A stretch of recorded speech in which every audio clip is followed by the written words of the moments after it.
சிவனுக்காக ton கணக்கில் செய்யப்படும் சாதம்.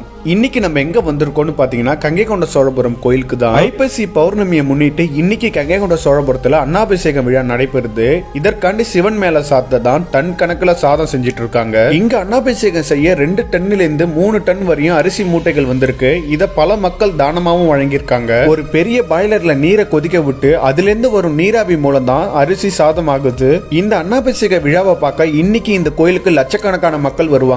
காலையிலேயே கூட்டம் வர தொடங்கிடுச்சு. காலையில 4 மணிக்கு ஸ்டார்ட் ஆன இந்த வேலை மதியம் 2 மணி வரையும் இருக்கும். அது வரையும் இந்த டன் கணக்குல அரிசியை சாதமாக்குவாங்க. நல்லா வெந்த சாதத்தை ஒரு சாக்குல எடுத்துட்டு போய் அது நல்லா ஆற வைப்பாங்க. அந்த ஆற வச்ச சாதத்தை சிவன் கிட்ட எடுத்துட்டு போக ஒரு ட்ராக்கே போட்டு வச்சிருக்காங்க. அதற்கு முன்னாடி எல்லாம் பல விறகடுப்புல அரிசியை வடிச்சுதான் தலையில தான் சிவன் கிட்ட தூக்கிட்டு போவாங்களாம். இப்ப வேலை ரொம்பவே சுலபம் ஆயிடுச்சு. வடிச்ச சாதத்தை நல்லா ஃபேன் காத்துல ஆற வச்சு அதற்கப்புறம் இது போன்ற கூடைகளை நிரப்பி ஒவ்வொன்னா இந்த ட்ரேல அடுக்கிடுவாங்க.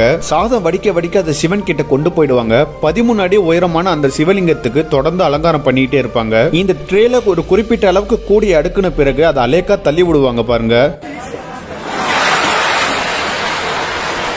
இப்படி போற ஒவ்வொரு கூட சாதத்தையும் சிவன் மேல சுற்றி வைக்கப்பட்ட பெரம்பு வலைகளுக்கு நடுவுல வச்சு அலங்காரம் பண்ணுவாங்க. இதுல உள்ள ஒவ்வொரு சாதமும் ஒரு சிவலிங்கத்துக்கு சமமானதான். இந்த விழாவுக்கு நம்ம போனா கோடி சிவலிங்கங்களை தரிசனம் பண்ண புண்ணியம் நமக்கு கிடைக்கும். சாயந்தரம் 5 மணிக்கு தான் அலங்காரம் முடிஞ்சு தீபாராதனை நடக்கும். சிவன் மேல சாத்தப்பட்ட பிரசாதத்தையும் அதுக்கப்புறம் மக்கள் கிட்ட வழங்குவாங்க. அந்த சாதத்தை நம்ம சாப்பிட்டா நமக்கு நிறைய நன்மைகள் வரும்னு சொல்றாங்க. இது இந்த கோயிலோட 39வது வருஷம். இந்த விசேஷத்துக்காண்டி வருஷம் வருஷம் காஞ்சி மடத்துல இருந்து நிறைய தானம் பண்றாங்க.